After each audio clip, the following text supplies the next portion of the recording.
I'm Monica Perez, and joining me today is Buck Johnson, host of the Counterflow podcast and candidate for city council in Lockhart, Texas, barbecue capital of the world, I think. It's technically Texas, but let's face it, it's the world. Exactly. Well, he was a Ron Paul guy before I got my first Who is Ron Paul t-shirt, and he is on the forefront of political thought and counter thought, more likely to disagree for the sake of it than go with the flow. Buck will lure you up onto the high dive and knock you headfirst into the big pool. So strap on your tanks. We're going deep with a dive master. Buck, thank you for being here. That was wonderful. What an It's intro. so true. It's Yeah, true. it's I was very gonna say he will make you uncomfortable, but I just didn't want to set you up as somebody who's gonna freak people out. But I will say this. You are unapologetic and unafraid in your positions as yeah. they grow and change. And I think that makes you on the forefront of thought. And that makes you probably a target or a center of controversy. I don't know. I don't want to put that on you, but I do want to get to that. So if you would, let me put it this way. So you seem to certainly have a backstory of hardcore libertarianism. Correct. And let me ask you this one simple question. Would you consider yourself a hardcore libertarian right now? No. Okay. So let's start. Give us a little bio, get us from there to here. And then I want to talk about what you're doing now and why. Okay. A quick bio. I live in Lockhart, Texas. I can't say the fire department I work for job security reasons, but I've been a firefighter for 24 years. I'm a lieutenant now, so I've got my own crew and we have fun there at Can work. I just ask you something? So Yes. I have people I have a huge family. So there are union guys, there's policemen, there are firemen, there are Okay. criminals, people in motorcycle gangs, There's truck criminals. drivers. We've got everything.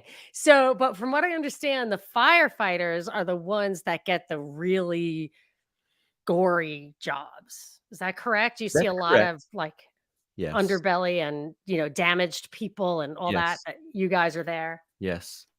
Yeah, we are there for everything. It's weird. People say, "Hey, you ever get a cat out of a tree?" Yes. Never save people from a fire? Yes. But there's just y- until I had this job, I didn't realize what people called 911 for. It's anything and everything. So yes. Okay, because I just feel like people are like, "Oh, yeah, you're a firefighter." I'm like, I think firefighters they don't just fight fires, and Right. there's scooping people up off the street and stuff like that, from what I understand. But we don't have to get into it. But I just feel like it's a little bit of a baller thing, even beyond just dragging people out of It out of. is. Just yesterday morning, we not I'm the boss, so I directed this. I didn't do it myself, but we uh pulled a little dog, some kind of terrier type dog, out of a garbage truck. So things like that, things you would Okay. never expect. All right, so I will, at the risk of sounding like whatever, a sniffer of one kind or another. I'm from New York, so some of those people I know who are in the fire department in New York would tell me it depending on how bad the fire is in your house, you might want to take a minute and take your belongings, Yes. because some of the firefighters were recruited from the kind of underbelly. Oh, Oh yeah, the firefighters are the ones who steal. And that was true. 9/11, the fire trucks in the bottom of the building and the malls and stuff were full of gap gear, from what I are you understand. They serious? say it's a myth, but I don't think so, because I knew people who were I mean the people the cops and firefighters I happen to know, they seem honest to me, and Oh, I yeah. don't think they're them, but this was not uncommon. And I remember when I was in high school, the guys who wanted to get on the cops or get on the fire, it was definitely for job security and a long pension. And there was a lot of there's corruption in it, just like in Sure, the with unions anything else. and Yeah, stuff. yeah. Yeah. Uh, But like road work, you move out of New York or Boston or whatever, and all of a sudden road work is about fixing the road. And yeah. the guys come in, they fix it and they leave. In New York, whatever, it's like, hey, I got on the front on the highway. And it's like, oh, I'll have that job for 30 years, Oh, gotcha. Every morning you see him sitting on the highway. So New York is a very different animal from most places. But anyway, so at the risk, just looking for a little balance there. Okay. I won't interrupt you too No, much. that's okay. That was interesting. I've never stolen anything on my on duty. Well, let's put it that way. How about off duty? I don't think so. I No, wanted to clarify it by saying on duty, but I don't think I've ever stolen anything at all. I've done lots of bad things, but I'm no thief. If there's a pure anarcho-capitalist listening, which I assume there must be, they're going to go, "Well, he works for the fire department. He steals our Yeah. money." So fair enough. So back to the intro. I've been doing that for a long time, and I host the Counterflow podcast. I'm an Orthodox Christian, and I'm married. And let's see, I'm running. This is the weird part. I'm running for city council here in Lockhart, Texas, for some reason. It's an at-large spot, meaning it's not a district. It's so I don't just represent the district that I live in. If I were to win this, I would represent everyone in Lockhart. We'll see. We'll How see. many people are on the city council? There are 6. Let me think. Yes, 6, and then a And mayor. for like 15,000 people, is that how big About Lockhart is? about 14ish. Yeah, something like that. And what is the first of all, how long is the term? You really put me on the spot. Holy cow! How do you I not should know know that? that. I'm I think sorry. it's I'll edit that if you no, want. don't. You That's can keep it crazy. on. It's none of the voters are gonna be watching this, I assume. I think it's 2 years. What I will tell you what's interesting about the city council here, it's staggered.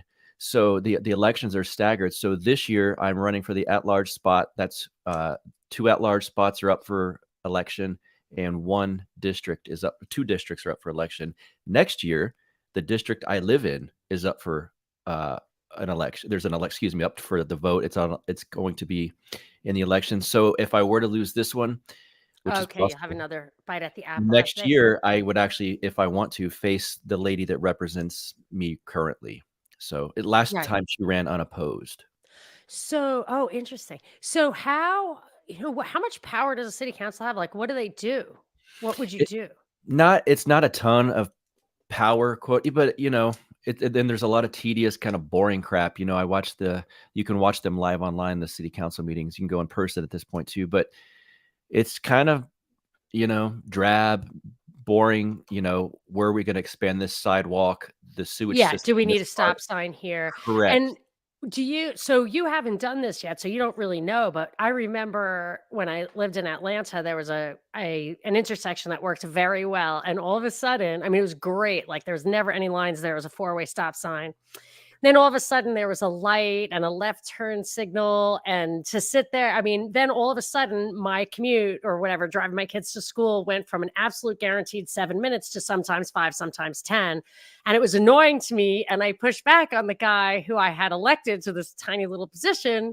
He's like, "Did you do any studies?" I was like, "No, but did you? You changed it." So I Yes. wonder, like, why he did that. What go is somebody paying them off with little small, case of whiskey or something? Or how do you think it works? Those little decisions can be Yes. in somebody's interest, or are there? It's funny there we the exact situation you're describing, we need because we have a town square. It's an old Texas town. We have a town square, and then parts of there's 4 corners naturally, and there's parts of it that have a four-way stop, then there's parts that have a two-way stop, and then there's one with a yield, and it drives drives me crazy. And I kind of laugh to myself as like, are they going to stop? No, no, I better Eh, wait. Hold on. And as that happens, sometimes I think if I win, I'm putting a four-way stop here, but Okay, but here's my question. Is it really in your opinion, because what happened, I remember, that's how old I am. I remember there were hardly any stop signs anywhere, and you just knew when you were learning how to drive that the main road had the priority over the side road. correct. My kids don't know that. So if there's a stop sign missing somewhere, they just blow through it. I mean, that Correct. they oh my gosh, and Yeah. it's so dangerous.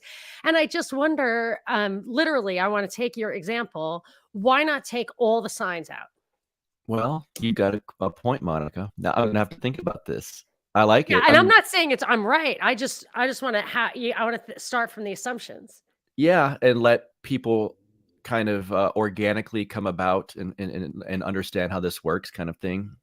I think we're an old enough town to the population's old enough to where that would actually probably work okay. It's not full of, teenagers trying to learn how to drive yet. And it depends on visibility of that Mhm. spot, and I think it depends on, yeah, like how much traffic goes through there.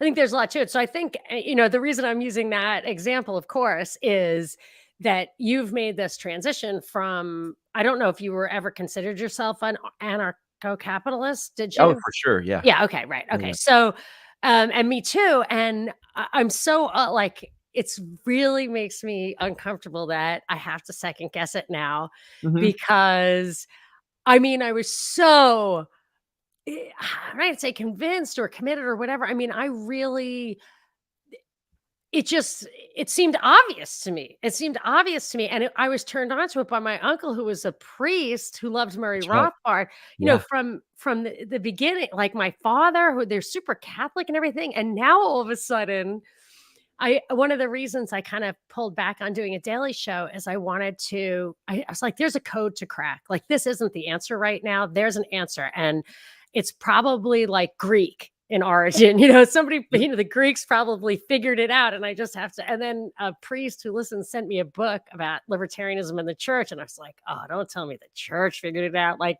the burden of Oh, thinking that the church should inform the laws, like, I can't, I'm totally uncomfortable with that, yeah, even contemplating that. So I'm uncomfortable contemplating, let's talk about where the stop sign should go. Like, it's sure. really, really hard. But it may be true. And how did you, like, get from there to here? Was it easy? Was it like childbirth? Like, and where is here? Where is here That's a for good you? question. Yeah, so I think maybe philosophically, I'm not super far off from ANCAP because, y y in our society right now, there's no such thing, let's face it. There's just not. You can call yourself one, but you're not, in as far as utilitarian purposes, you're not one. And it's like I think the same thing about atheists. There's no such thing. You worship something. You don't have to call it God, but there is something. Um, so in a Hans Hermann Hoppe style private law society, covenant society, I probably am an ANCAP in that sense, and I would like to see those kind of things manifest themselves. It's going to be hard, but in the real world, we don't have that. So at this point, to say I'm an ANCAP is, it's like, well, what's the point? I mean, you can say philosophically, I agree with Hans Hermann Hoppe on how things should be, but they're not that way. So one option is to live in a small town, try to get political power, and not to like beat your enemies over the head with it by any means. Certainly in small towns like Lockhart, this is, I had a meet the candidates moment the other night at this forum. We did that for about an hour or two. There was not one hot button federal policy discussed. And we're in Texas. There was no Roe v. Wade discussed. It was interesting to take part in a political evening, let's say, and that I was a part of, and nothing about abortion came up, nothing about taxes. Taxes did come up, but none of these hot button issues where they're like, oh, he's a Trumper or he likes Biden or any of that kind of stuff. None of it came up. So it was actually kind of nice to discuss things like this town is growing very quickly. The infrastructure is not really set up for super quick growth. What challenges do we face in a small town like this? What cultural challenges do we face in a small town like this, where there's a blue collar sentiment amongst most of the people that live here, but a lot of rich people from Austin are moving here? What's that going to look like? What changes are we going to be facing? So that's kind of what I found myself in the middle of, and I was very comfortable in that. So back to the libertarian aspect, it would have been pointless for me to go, well, I'd just like to say I'm an anarcho-capitalist and I believe in a private law society. That's so far from where the discussion was that it's pointless. So baby steps. That's what I would say. So I think you're touching on something really important, and it goes to the heart of what the ANCAP thing really is. Two things, really. One is it so an anarcho-capitalist can't have that conversation at all, would not be in that room, and is therefore politically neutralized in the Correct. world as it is. Yeah. And I often wonder if, I mean, that maybe was a reason, like, maybe it is was promoted, was allowed to be in the public Mm, discourse because of that, or the fact that it advocates no nation states because it advocates individual sovereignty. But of course, that vacuum could just as easily, and looks like it will be, taken by a global government. correct. And then, so I don't know. It doesn't matter if it was on purpose or not, although if you want to opine on that, that's fine. but then I have a follow-up question, which is, do you think that anarcho-capitalism or extreme libertarians, whatever you want to call it, i- do you think that some people could, like, if say everyone who calls themselves an anarcho-capitalist right now lived in a society together, could Mm, they really live in an ANCAP society? A, could everybody in the whole world, even people who don't think that way, live in a society that was ANCAP? Or, what's is it? Where does human nature come in, or different natures? that is a good question. It makes me smile and laugh a little bit too. The gatekeeping would have to be pretty extreme. And in fact, I mentioned Hans Hermann Hoppe. There's when I was reading some of his literature, it kind of hit me like, wait a second, it's funny that like reason libertarians and Cato libertarians picture, and then people that don't like libertarianism just within society picture it like it's this do whatever you want, and there is no, they always say you like anarchy, that means there's no laws and this type of thing. They pretend it's just this like sex fest, drug fest, things like that.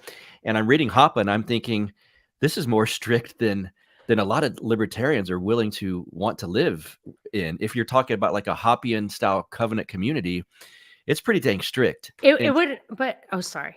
no, no, go ahead, go ahead. I actually want to address that early thing. I don't, the covenant isn't even important. I think the sex and drugs thing that you're saying, like just free wild sex and everybody's on drugs. Actually, I believe in a totally anarchistic society. You have basically no irresponsible behavior whatsoever, sex and drugs specifically, because like my sister died with a needle in her arm after Mm, years of being subsidized by government welfare, to the point where they would bring her to methadone clinics in a cab and oh kept my her gosh. addiction very alive. And then fentanyl, who the hell knows where that's coming from, that, and they, whatever, as a long story, but she was absolutely not, her life would have been different in many ways. I don't know specifically, if it weren't for welfare, for the laws, for just the things that happened to her, the illegal stuff. They arrested her and then she dried out and then she came back out, and that's when she died, because she had never been clean in so long. Like, there are just so many things that contributed to that in this highly controlled society where drugs are actually outright illegal.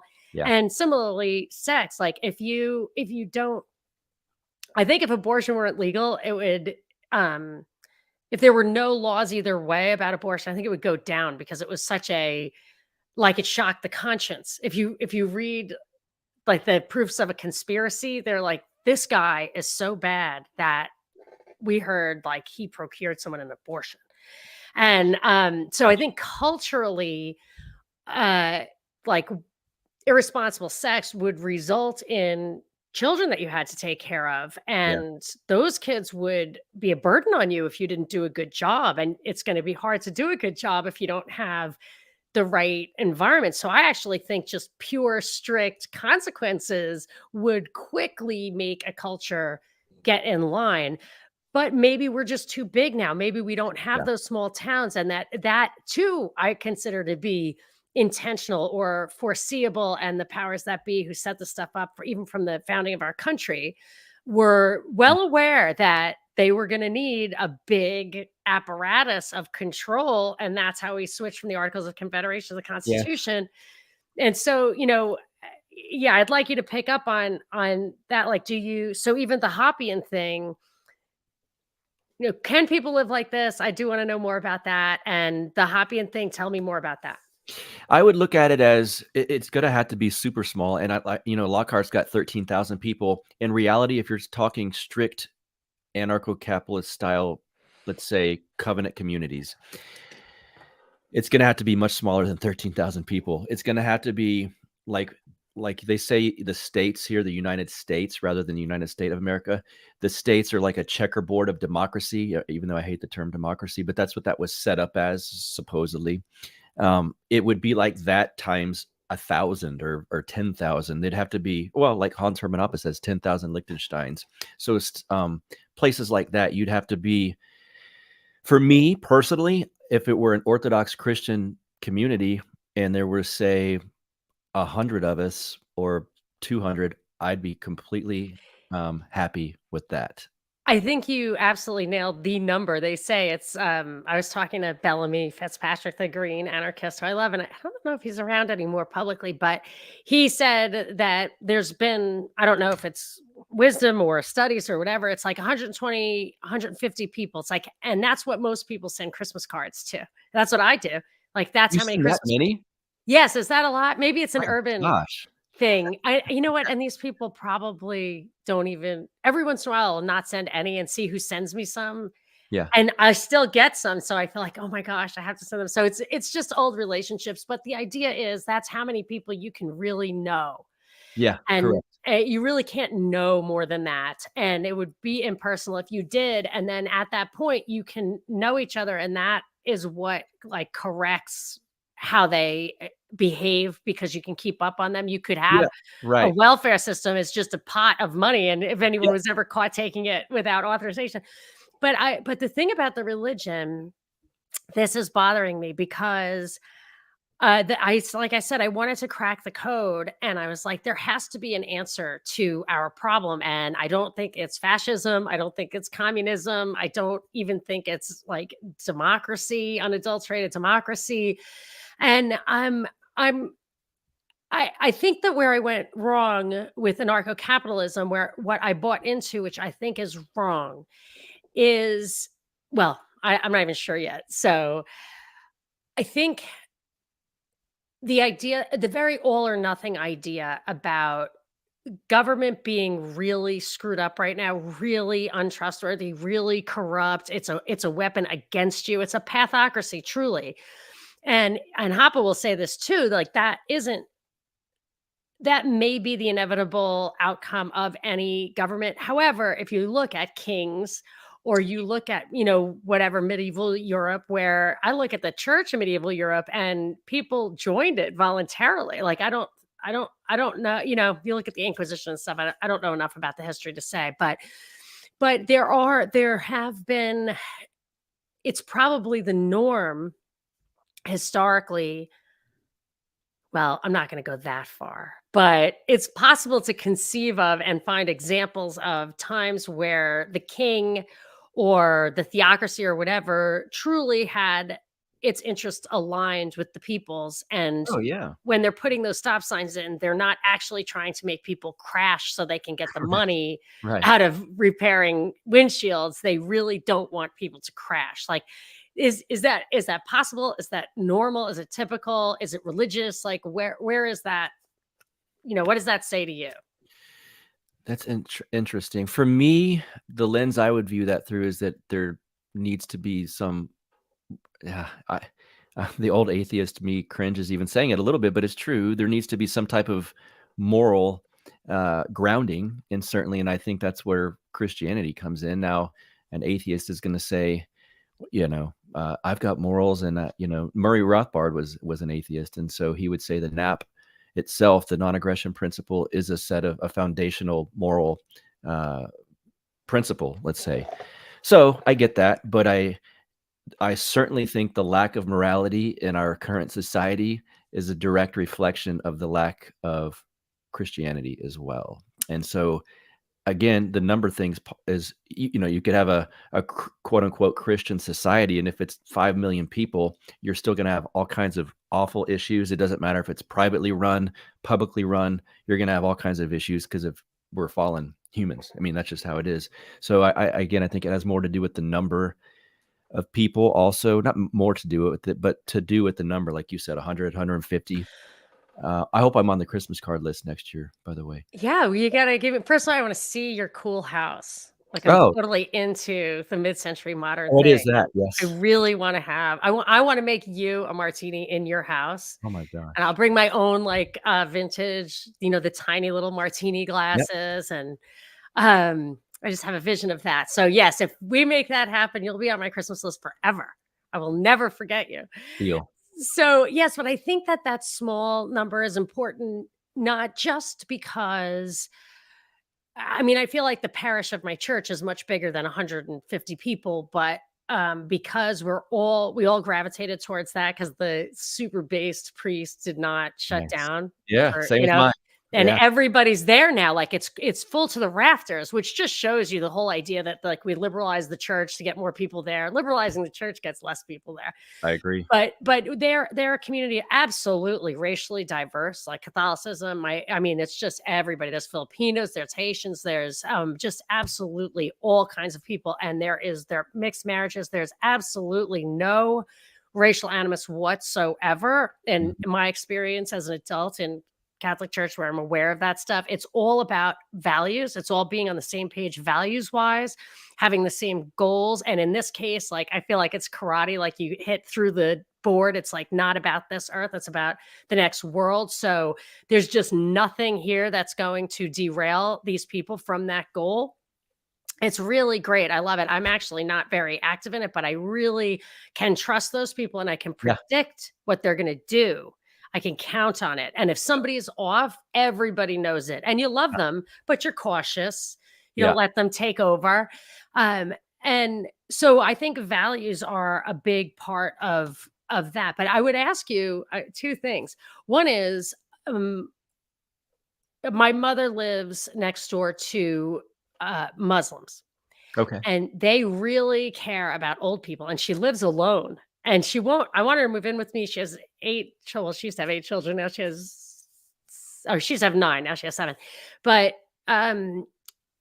we're there for her. We're there all the time, but she doesn't wanna move out of that house, and Yeah, it's not suitable for anyone else to live in. She's been living in it for 50 years, but they will bring her food, like, there's some I don't know what their morality is, but there's something in their religion that they yeah, are required to take care of her, and they really care about her, and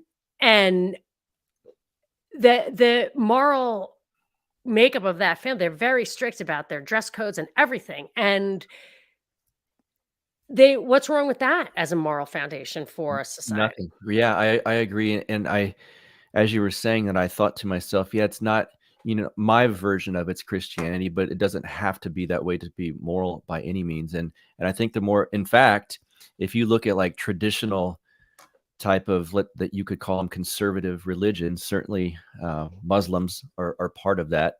I'm not talking about the extreme faction of that, but just your average practicing strict traditional Muslim, they're probably more moral and upright, if you want to call it that, to use the 80s parlance, 80s term, is then let's say your modern American Methodist or something, or Yes. Unitarian, or and things Yes. like this, where My they're father doing, used to say he'd rather me go out with an Orthodox Jew than a fallen away Catholic.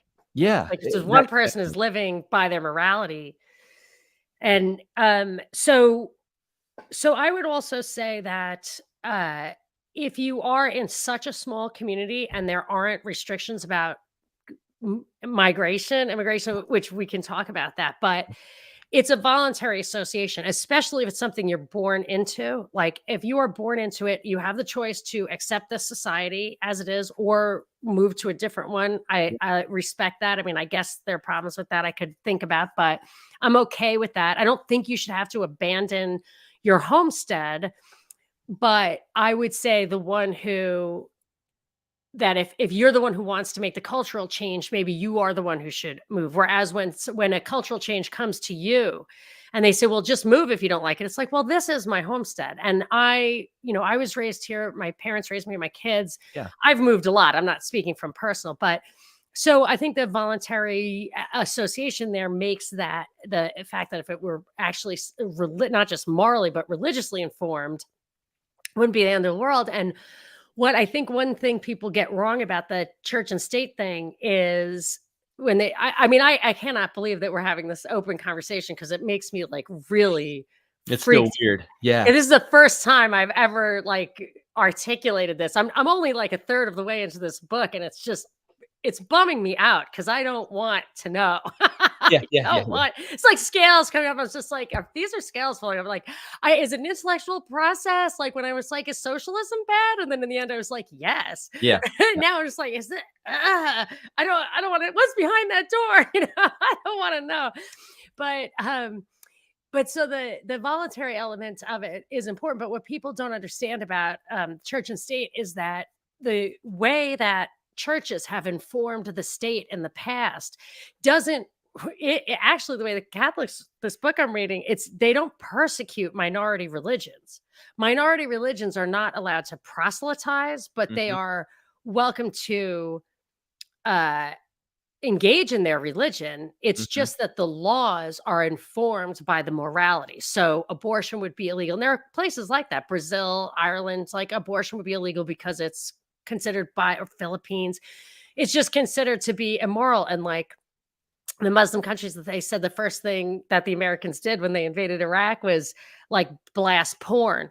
Yeah, Because it's bad for people. It's bad. right. Porn is just bad for people. Like I honestly, like I'm not prudish in the slightest bit. I just think if you don't see how addicting that is, and how I Yeah, just feel like it carves the same pathways in your brain over and over again, and there are pathways that completely preclude the best things in life, which are like real love and marriage and associating with objects of your desire. It's like it's crazy to me that it's so obviously artificial. So why is that? Yes, you're free to hurt yourself, and I get that. But the older I get and the more I have kids and stuff, I'm like, you know what? Was that really strictly necessary for me to be a fully formed person to go through the stages of debauchery? I yeah, was never a big like porn addict, but I'm just saying I had my own vices, and they were so stupid in retrospect. And I could have jumped. Somebody used to tell me, like, what are you staying up all night doing that? Why don't you just jump out of planes? yeah, Like, you probably have an equal chance of survival, and one yeah, would be, they're both thrilling. Like, yeah, why? And then, but maybe jumping out of planes would be illegal, right? So, because right. it's bad for you. So, I just, it's very hard for me to get my mind around it. But I do. It was a thought that had not occurred to me that having a uniform morality and form of voluntary society doesn't necessarily require coercion. Right. And one of the issues with some libertarians, and I'm not casting this over all of them because a lot of the ones I'm close with aren't this way, but there's this weird thing of like you can't judge a lifestyle. Oh God, you're being judgmental, or like so. Yeah, we shouldn't have drug laws. Okay, you shouldn't throw someone in a cage for 50 years for sticking a needle in your arm, but it doesn't mean that I think it's like you can't go, "What a loser," and the sex work stuff. Oh, it's sex work. I can't stand that term. But like prostitution is not healthy. So should they be in jail for it? No. Should the guys paying for it be in jail? No.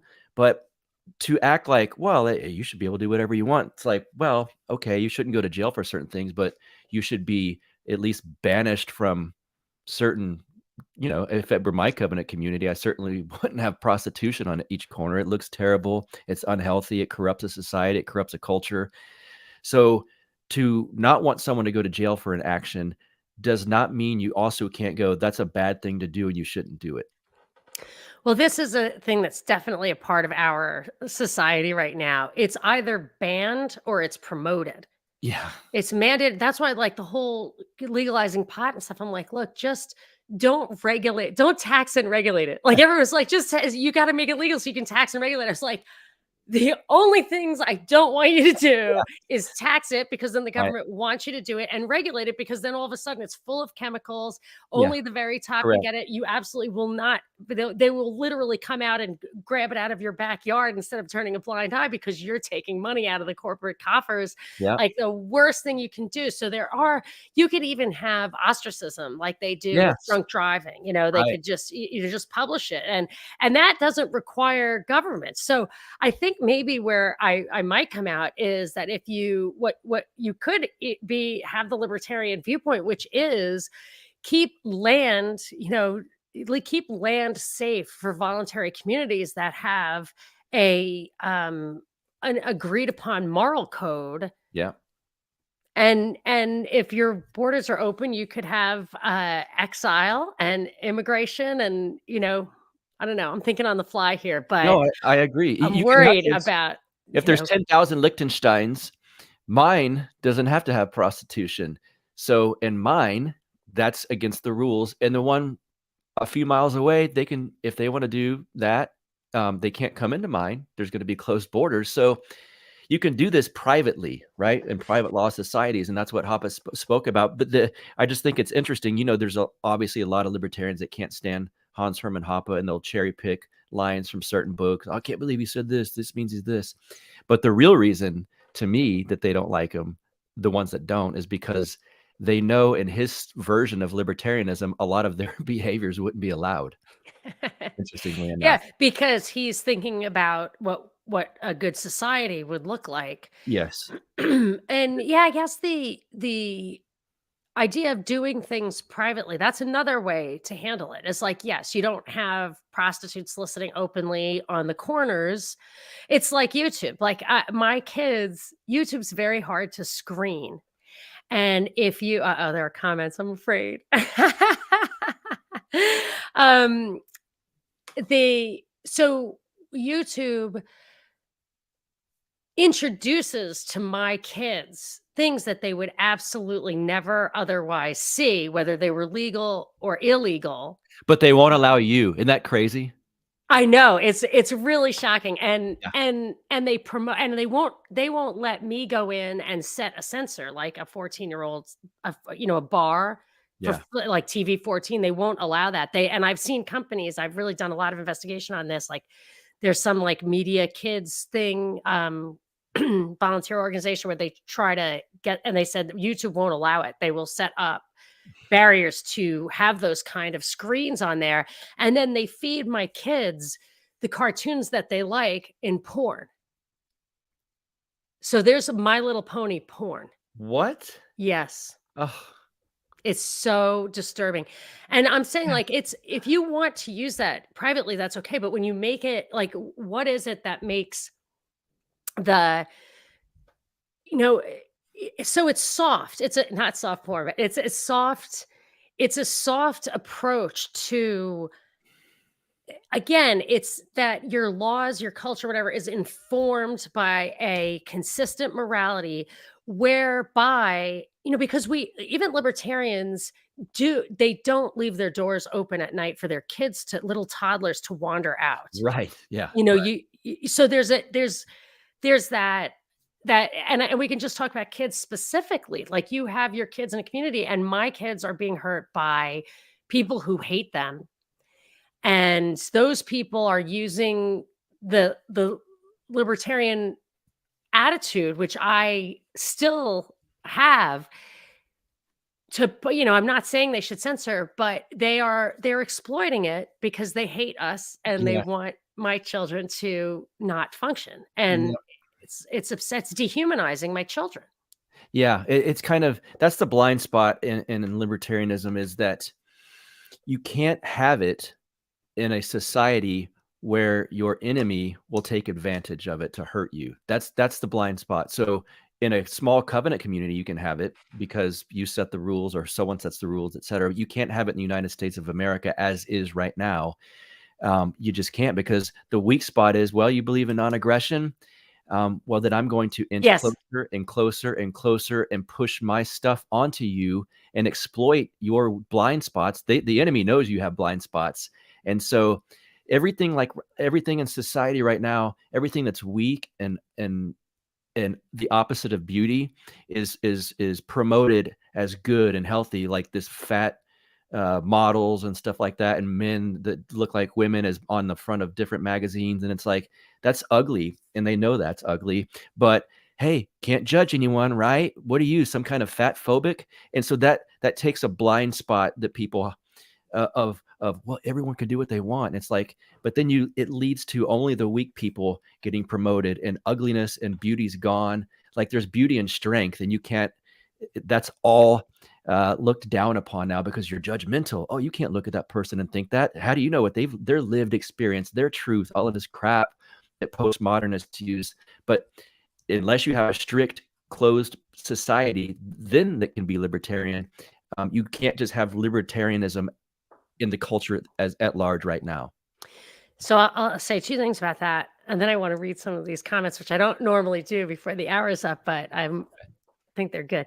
So two things. One is, I feel like what you're talking about is also reflected in the false flags. So they say we need gun control. because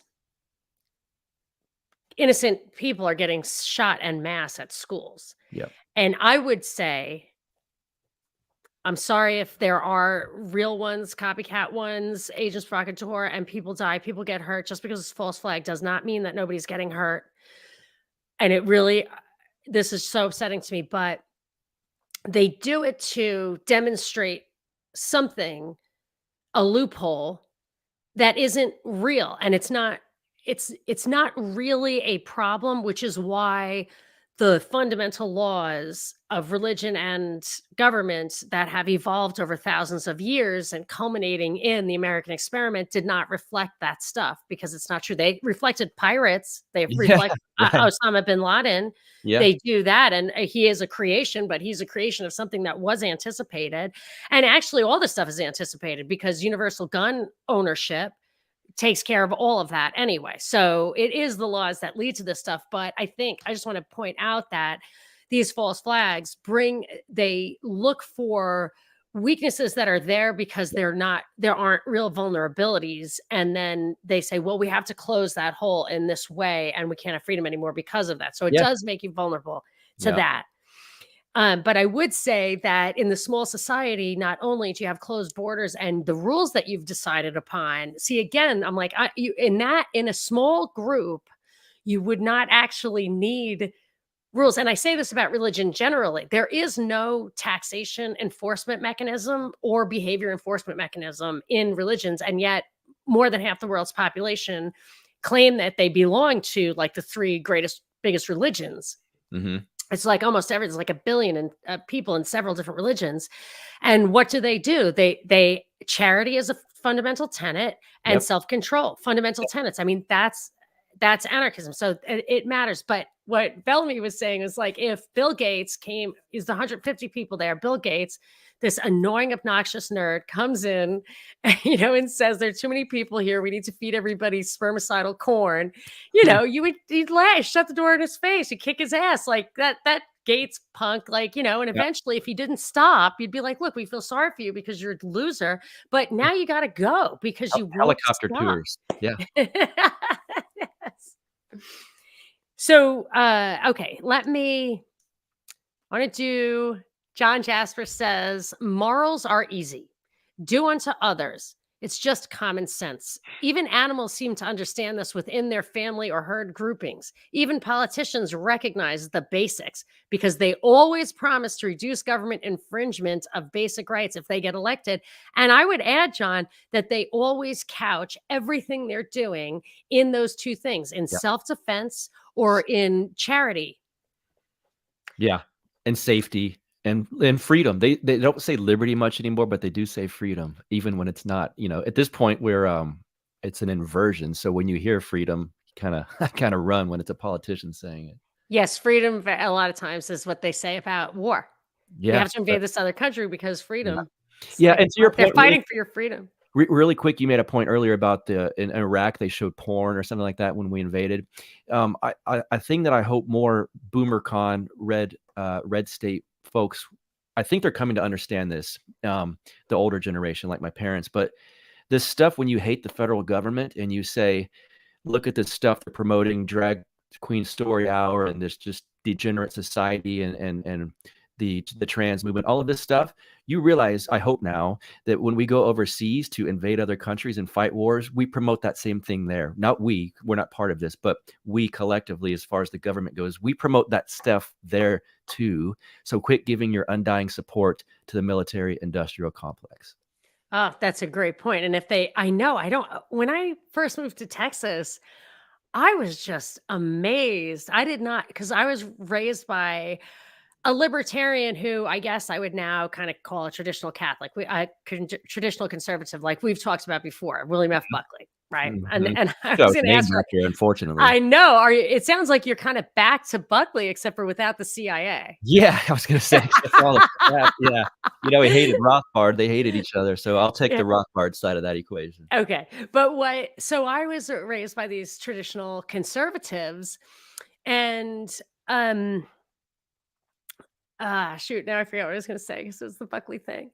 But when I moved to Texas, Yeah. I realized that and this is why my father would never call himself a Republican or vote Republican or anything. I moved to Texas and they were Republicans. Like they were voting Republican because it was in their interest. What the Republicans were promising them was in their interest. Mhm. And I remember being kind of horrified by that. And they were down with I remember one really sweet Southern mom like bacon pies telling me that Ron Paul had a dangerous foreign policy. And I was so stupid. I was like, what do you mean? Like, he is for peace Yeah. and non-intervention. Like, what are you talking about? And she's like, well, those people are going to invade. I was like, they're going to invade Dallas? Like, do you really think that Osama bin Laden is going to blow up your house? Like, we did that. That's when he had to start saying, that's that false flag thing. It's like, that's not a real fear. It didn't really happen. It only happened because these pathocrats Yeah. did it to make you scared to say what you're saying, and they really wouldn't wake up, or that they were 100% for God-given gun rights, but not for the drugs that God actually gave us, Yeah. which grows out of the dirt, Yeah. I'm like, Right. that come on, because it's bad for society. It's like, but guns, they say are, Yeah. I don't think they are, but anyway, Right. so that Republican thing that drove me crazy. But I agree. Like, I think their hearts are in the right place. And I think Ron Paul was getting to them. And I think Trump kind of hijacked that to just tap into anger instead Yeah. of our legacy. Look at Bobby leaving us a comment. Oh, is that our Bobby? Cool. Great. Uncle Buck and Aunt Monica solve the world's problems. I was thinking, I was like, really, does somebody think that we're solving problems here? You might be solving problems. I'm just muddying the waters We're just because discussing problems. I know, but like for me, I'm just thinking out loud, which is a huge mistake because I'm going to get a lot of criticism because I have not, these are not well formed Okay. ideas, but I have to think it through because what's happening is just not working. Yes, I agree. Oh, I want to get back to this. Minder says there are barely any stop signs in Sweden. I love driving there, and in Portugal, best driving in the world. See, that's good to know. That's good. Yeah.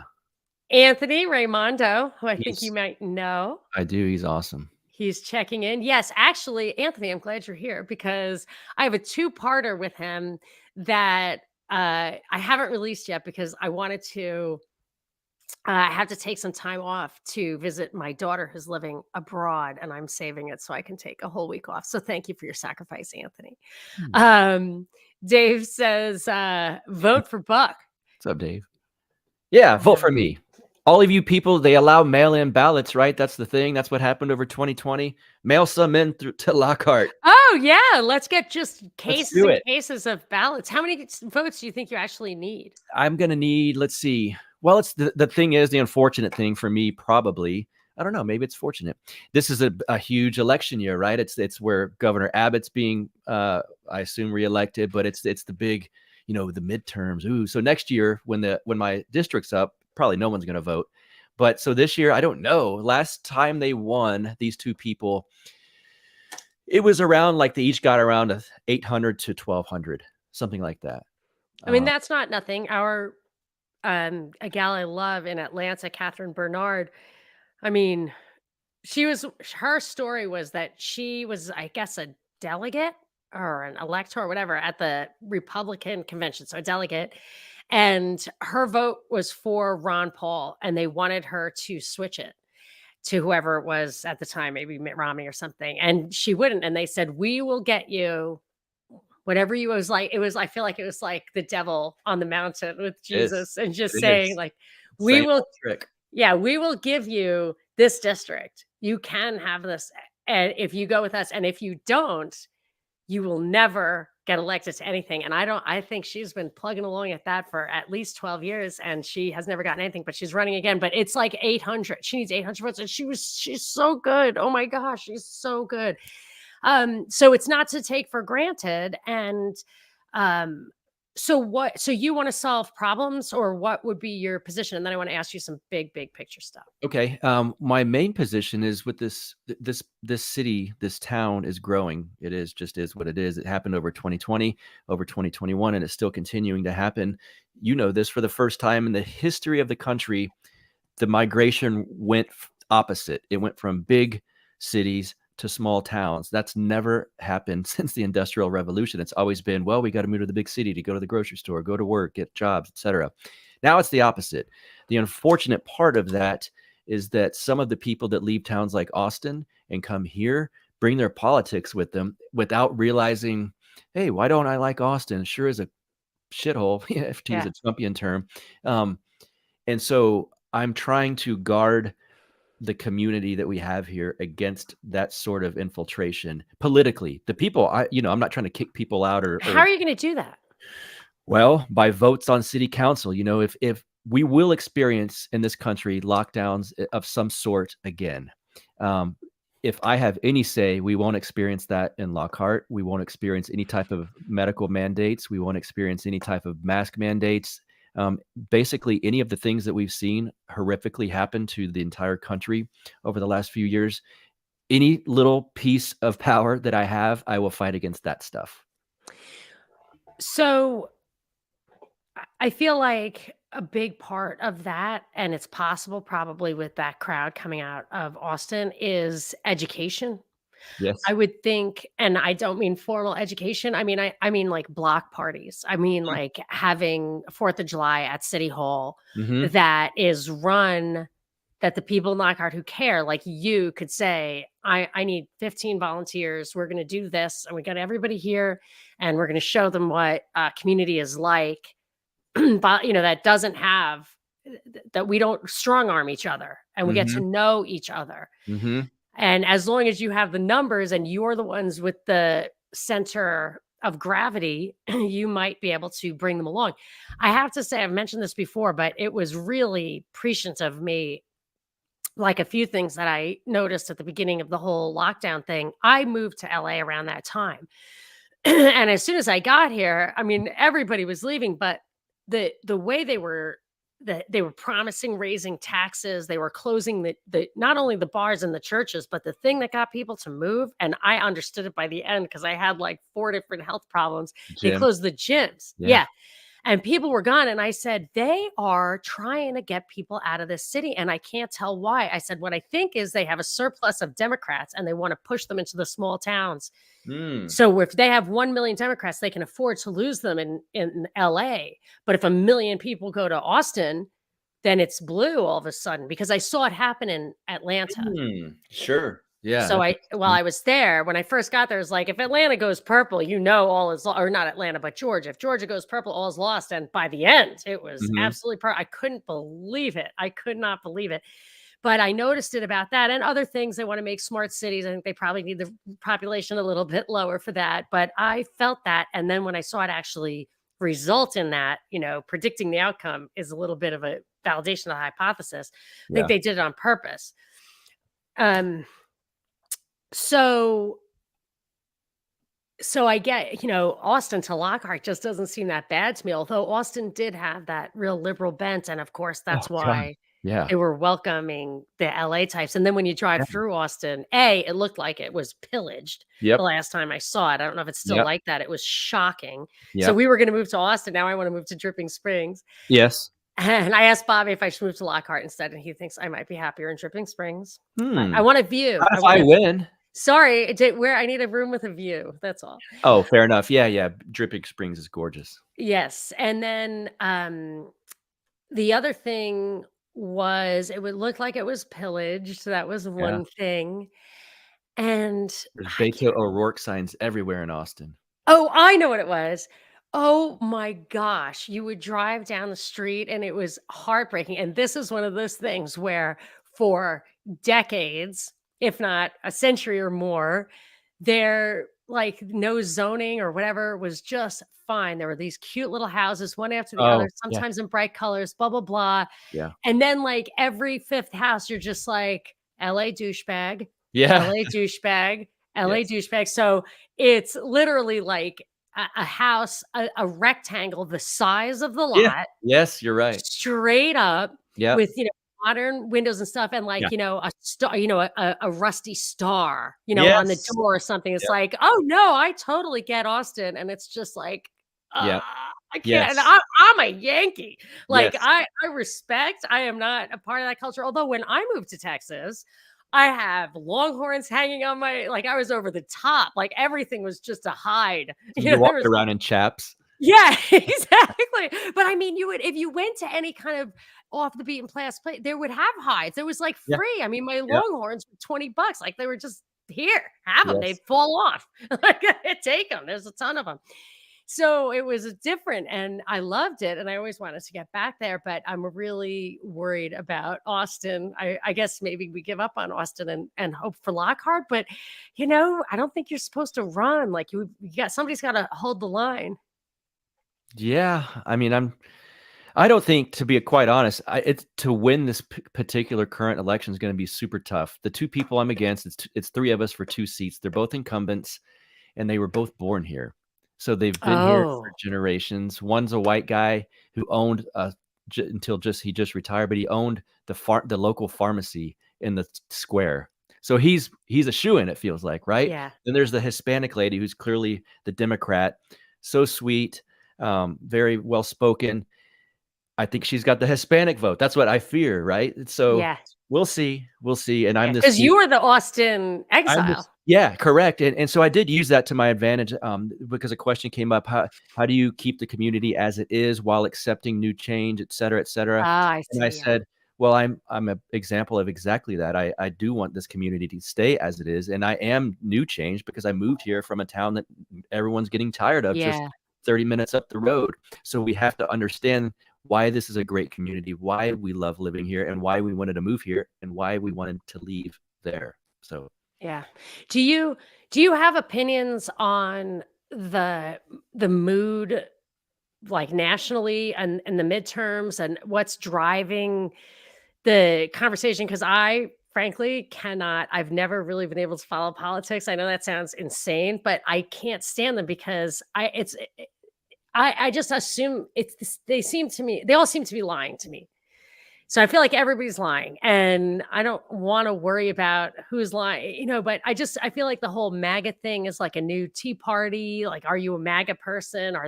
Is that driving it? Is Carrie Lake for real? Or yeah, what's the I like her. story? Oh, you love her. Yeah. She sounds And great. She's so well spoken because of her career as a journalist. yeah, And and she she calls out the journalists now and they hate I it. know, Yes. and is that organic? Did she says that she and her husband kind of thought it up, and I just if she's super, super smart, I could see that, but I really just plugged into her as she became, popular or national attention, but I just what's your vibe? Is stuff fake? Is stuff real? What's driving the country right now? What's the mood? Do you follow Blake Masters at all? Nope, no Okay. idea. He is awesome. He is very well versed, well read on Hoppe, Rothbard, things like that. He's running as a Republican. Um, Unfortunately, what drives me absolutely crazy right now is he could win his position in Arizona. I believe it's Senate rather than House of Representatives. Yeah, it's Senator, I think. Um, the Democrat is currently ahead in the polls, and the Libertarians pulling 3% or 4% from him from Blake Masters, and it's like drop out of the race. This guy, sure, he's under the Who R. is the libertarian? I can't remember his name. His name's actually it's Mark something or other. Um, and Dave Smith actually got some flack for. I don't know that Dave necessarily said I endorse Blake Masters, but Dave is certainly friendly towards the Blake Masters candidacy. Oh, And so some good. of the Libertarian Party are like, "Oh, you're not going to support the Libertarian." It's like, guys, you're cutting off your nose to spite your face here. If the Democrat wins, that's a huge difference than if Blake Masters wins. I mean, Now, that's one of those examples of like this little loophole thing that's getting taken advantage of. And I'll correct. tell you, there's one person I can think of who was the spoiler like that and has deep state ties that really Is he in our make circles? I don't know. I don't know. It's not I doubt it would be someone unknown to you. Okay.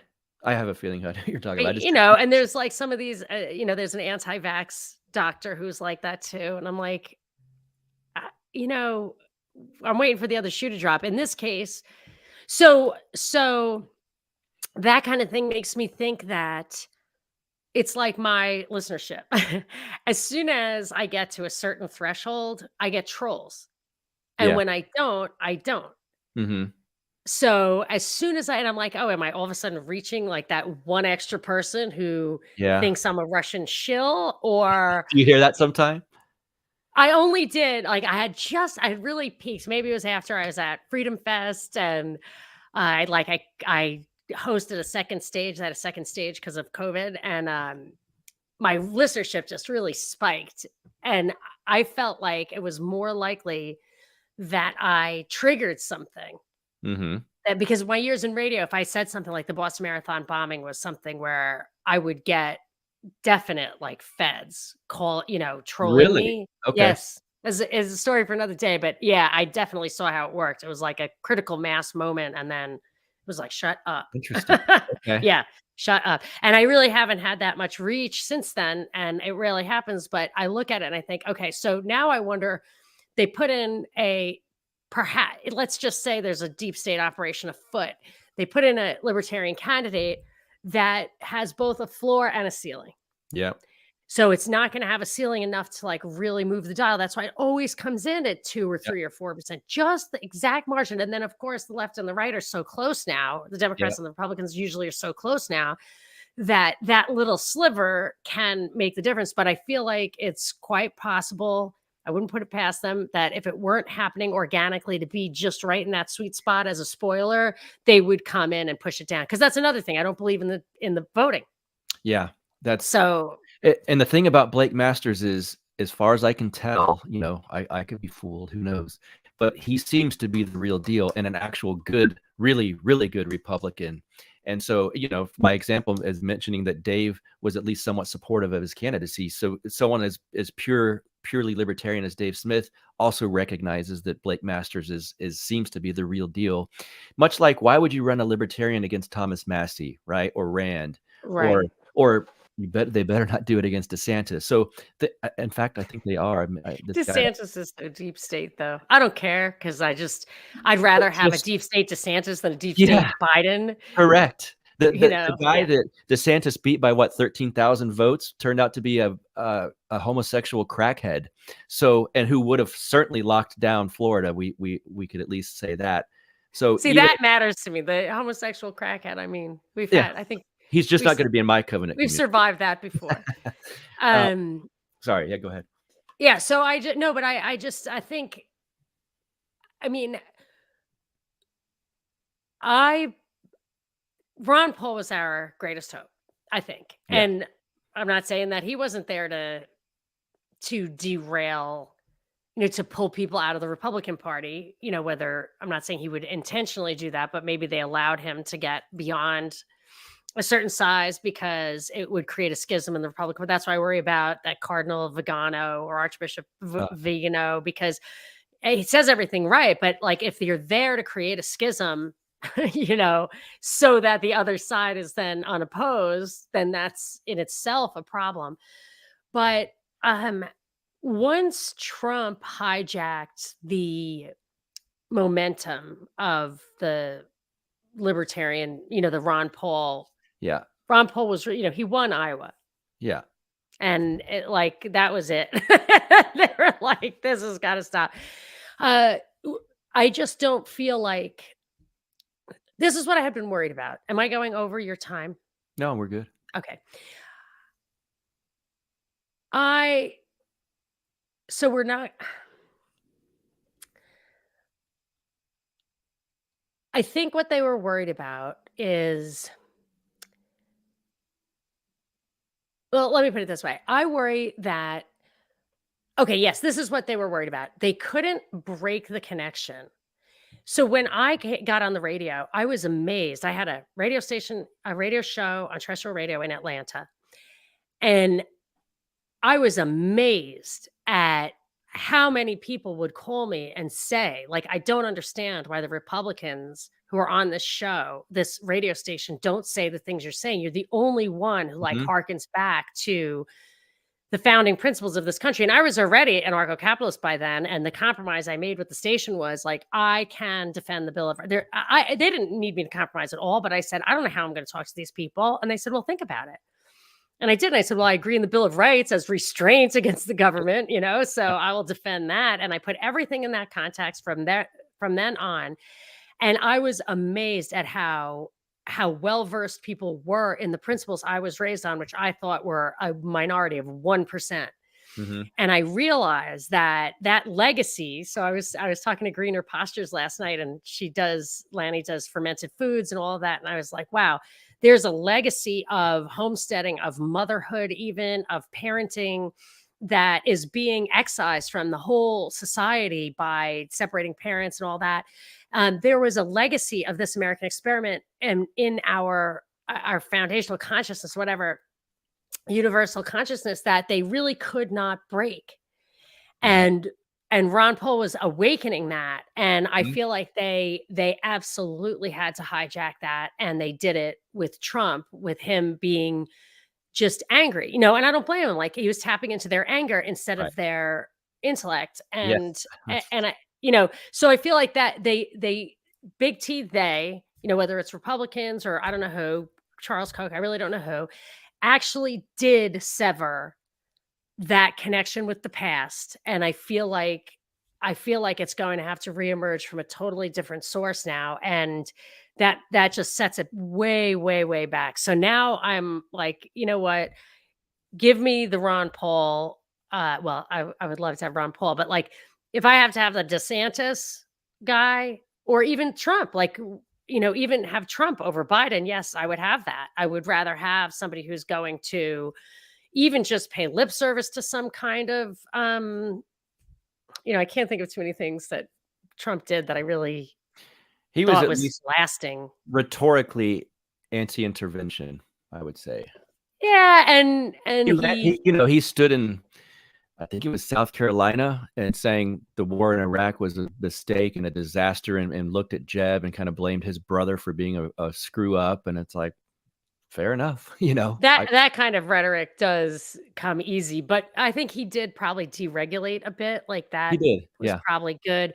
And maybe DeSantis, depending on the mandate that he feels he has from what gets him elected, that they have to do. Sometimes they just have to do some things that you want them to do. Yeah. And if you tell them you want them to do what Biden says he's going to do, that's worse than if you tell them you want them to do what DeSantis says. So Yeah. I'm more like, I'll take what I can get. I'm never voting for anyone but Ron Paul for as long as he's alive. So you can forget me, but it doesn't mean I wouldn't rather have, someone who has to pretend like they don't hate me. Yes. Yeah. That's my bar. It's a low one, but that's where we're at. I'm the same way. At least rhetorically, pretend to be on my side, where I can somewhat believe you. Yes, yes, exactly. So, or hold them accountable to it. I don't care if they Yeah. don't want to do it, as long as they have to do it. So let's wrap. I want, if you wouldn't mind, was there anything that you wanted to talk about? Because I just talked about what I wanted to talk about. Well, that's why I'm here. I Okay. was happy having you direct the conversation. Okay. You're the All pilot. right. I'm the co-pilot. Yes, okay, but you're such a, you're a pod master. So I feel like I'm not the best interviewer, but you might be the best interviewer. So Oh, so well, that's I'm sweet. like, Yeah, I thought this was it sounded like a comfortable conversation. yes, that's all I do is conversation. And that's, some people expect the kind of, get to the bottom of it with the other person, but I'm just here to exchange ideas. So Mhm. tell people about, if you would, in a nutshell, as a wrap, your show and just the specifics of your campaign, if you feel like you haven't made that crystal clear. Um, well, the specifics are, just to retouch on it, I am running for city council, Lockhart, Texas. There's 2 at-large positions. I'm running for either of them. I'll take either one. There's 3 of us running, so we'll see. The other 2 are incumbents. I recognize it'll be hard. Um, so also the Counterflow podcast is my show. Find it on YouTube for now. Um, Everyone knows how to find that. Search Counterflow with Buck Johnson. You'll find it. I'm on all podcatchers. Counterflow with counterflowpodcast.com is the website. And Monica's wonderful producer produces my video content on YouTube. Yes, I love Bobby. So, and he introduced us, I think. I Did he? think. Yeah, he might have hooked us up. I Yeah. think I maybe. met you at Childerberg. Oh, yes, that's true. And I met him at Childerberg. So Yep. there you go. That's it. It comes full circle. Mhm. Well, that was super awesome. Thank you all for coming and for listening. I'm Monica Perez, and this has been a live dive.